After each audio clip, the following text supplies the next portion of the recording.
কাঁপছে পুরো দেশ। ঠিক তখনই ব্যতিক্রমী উদ্যোগ নিয়ে সবার নজর কেড়েছেন এক ব্রাজিল ভক্ত। নিজের পুরো বাড়িকেই বানিয়ে ফেলেছেন যেন ছোট্ট এক ব্রাজিল হাউস। মূলত প্রিয় দল ব্রাজিলের প্রতি ভালোবাসা থেকেই এমন উদ্যোগ নিয়েছেন তিনি। ব্রাজিলকে আমি মন প্রাণ দিয়ে ভালোবাসি। ব্রাজিলকে ধারণা করে আজকের এই 2026 বিশ্বকাপের এই খেলাটাকে উপভোগ করার জন্য আমি এভাবে সুন্দর করেছি। ব্রাহ্মণবাড়িয়ার আখাউড়া উপজেলার ছতুরা চাঁদপুর গ্রামের বাসিন্দা রুবেল মিয়া। নিজের পুরো বাড়িটিকেই তিনি সাজিয়েছেন ব্রাজিলের পতাকার সবুজ হলুদ রঙে। দেয়ালে দেয়ালে ফুটিয়ে তুলেছেন প্রিয় খেলোয়াড়দের প্রতিকৃতি।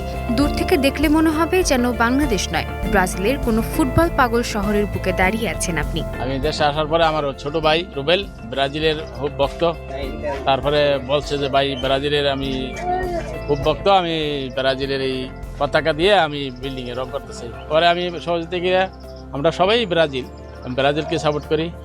ব্রাজিল করতে যেয়ে আমি পুরো বাড়ি আমি ব্রাজিল রং করেছি আর কি। রুবেল মিয়ার এই বাড়ি এখন স্থানীয়দের পাশাপাশি দূর দূরান্ত থেকে আসা দর্শনার্থীদেরও আকর্ষণের কেন্দ্রবিন্দু। বিশ্বকাপের উত্তেজনা বাড়ার সঙ্গে সঙ্গে সামাজিক যোগাযোগ মাধ্যমেও ছড়িয়ে পড়েছে এই বাড়ির ছবি ও ভিডিও। ফলে স্থানীয় আকর্ষণ ছাড়িয়ে এটি এখন আলোচনার বিষয় নেটিজেনদের কাছেও। ব্রাজিলের আদলে যখন করা হয়েছে তখন থেকে মানুষের আগমন বেশি, এখনো পর্যায়ক্রমে আসতেছে, তো সবাইকে আমরা স্বাগতম জানাচ্ছি।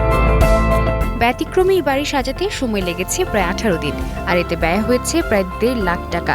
শুধু ব্রাজিল সমর্থকরাই নন, চিরপ্রতিদ্বন্দ্বী আর্জেন্টিনা বা অন্য দলের সমর্থকরাও এই বাড়ি দেখতে এসে রুবেল মিয়ার এমন উদ্যোগের প্রশংসা করছেন। খেলা হইতেছে বহু দূরে, এখন ওনা প্রায় 2 লক্ষ টাকা খরচ করে এ সুন্দর করে সাজাইছে।